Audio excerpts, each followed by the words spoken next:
1880s to the 1930s, American popular entertainment had many names. Variety, the two-a-day, Vaudeville, Vaudeville, Vaudeville. For 25,000 performers, presenting their act up to a dozen times a day, it was always the business. Oh my, he is making eggs of me. He is a phone hay to me.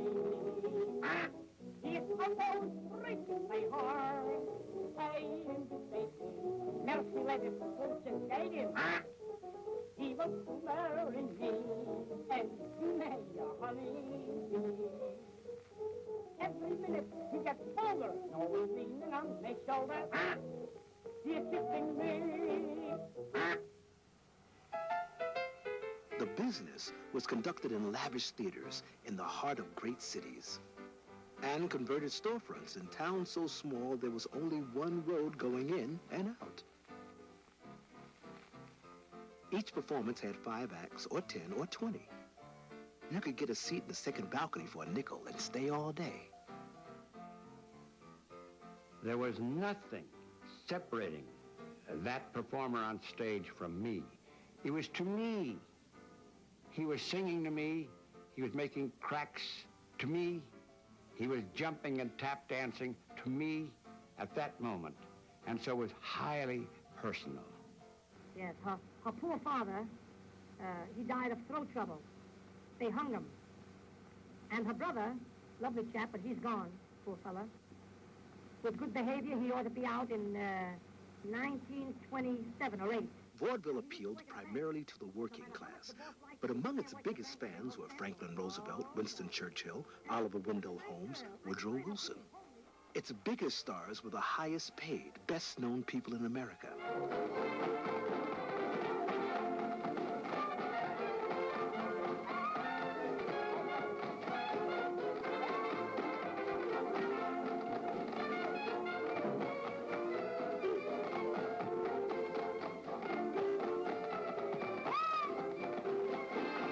Vaudevillians danced, sang, juggled, and joked better than anybody, anywhere, ever. In 1840, 9 out of 10 Americans lived in the country. A few decades later, when vaudeville began, nearly half lived in the city, with millions more coming every year. They didn't all come from Michigan, the Carolinas, and Ohio. Some came from Kiev, Kalamara, and Bologna. 5.5 million immigrants in the 1880s alone, yearning to breathe free, even before the Statue of Liberty was there to point the way. They expected prosperity and happiness. They found cramped tenements, dull or deadly jobs, and a huge gap between the rich and the poor. Survival, not prosperity, was the daily challenge in the burgeoning urban ghettos. But in the nearby vaudeville theaters, the newly arrived Irish, Jews, Germans, and Slavs could see their countrymen making it. At the same time, many working people finally had spare time and spare change. They were typists, telephone operators, bookkeepers, no longer down in the mine or standing at the blast furnace at dawn, no longer exhausted by their work. Now they were just bored by it. They demanded entertainment, and vaudeville had it. Vaudeville was family entertainment. October 24th, 1881, will remain forever as one of the most memorable milestones in the annals of the entertainment world. For it was on this date in a little theater on 14th Street just off Broadway that the inimitable Tony Pastor startled the profession by presenting a straight variety show, or what was to become universally known as vaudeville. Tony Pastor insisted on propriety because that's what the new audience wanted. A theater, as one vaudevillian said, where a child could bring his parents without fear of embarrassment, featuring sedate quartets.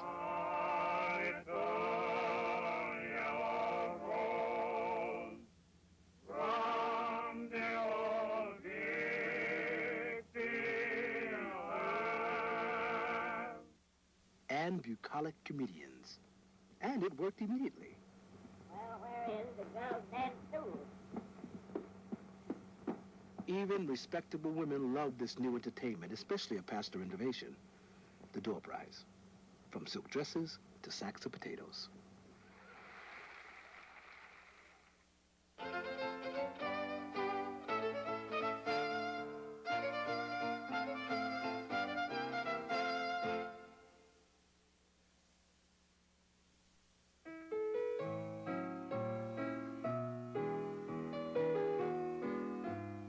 Vaudeville's success was due to a simple concept. If you don't like this, wait a few minutes. And you may like this.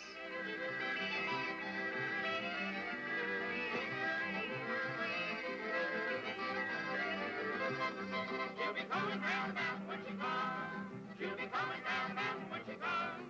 She'll be coming round about, she'll be coming round about, she'll be coming round about when she comes. If you don't like primeval country music, you're sure to like a big star like Trixie Fraganza. A little girl named Lulu went down to Honolulu to learn to do the hula, hula hoo. But one day little Lula broke her hula hula when she fell upon her wicky wacky woo. Now this little girl named Lulu who went to Honolulu to learn to do the hula, hula hoo. No more to do the hula. Poor little Lula, for a hula hula is all black and blue-la. Ring-a-ding-a-dum-a-ding-a-dum. In vaudeville, if people wanted to watch it, you could make a living doing it. Hundreds of possible acts are described in this 1914 handbook, from playing the piano to eating the piano.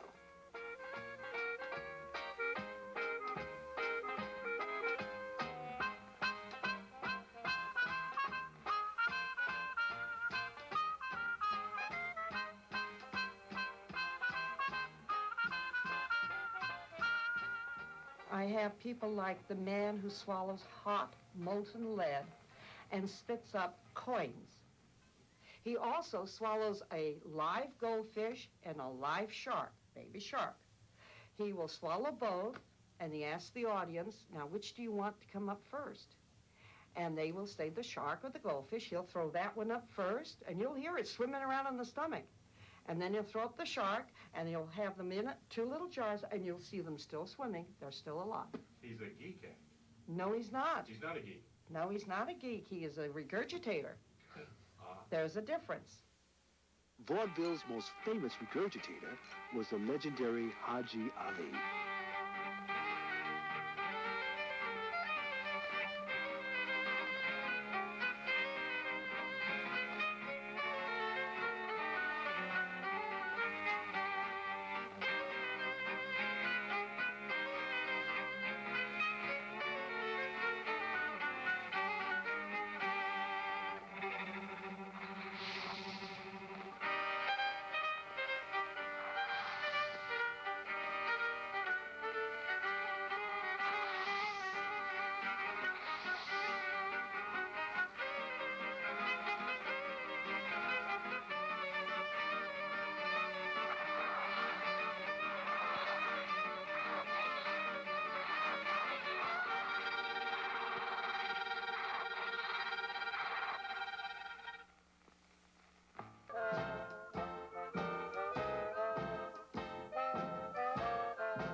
Competition of all ages was a threat to performers, but these men were a bigger threat. They controlled the nation's theaters, the big time, middle time, and small time circuits. If they didn't like you, you could have the best act on earth, but there was nowhere on earth you could do it. Benjamin Franklin Keith, who first used the French term vaudeville for variety entertainment, and his manager Edward F. Albee were the most powerful men in the business, establishing a nationwide circuit and running it like a dictatorship. Western Circuit owner Alexander Pantages was a failed Klondike gold miner, while impresario Sylvester Poley got his showbiz start melting the discarded heads in a wax museum. Vaudevillians knew these men and their empires as well as they knew their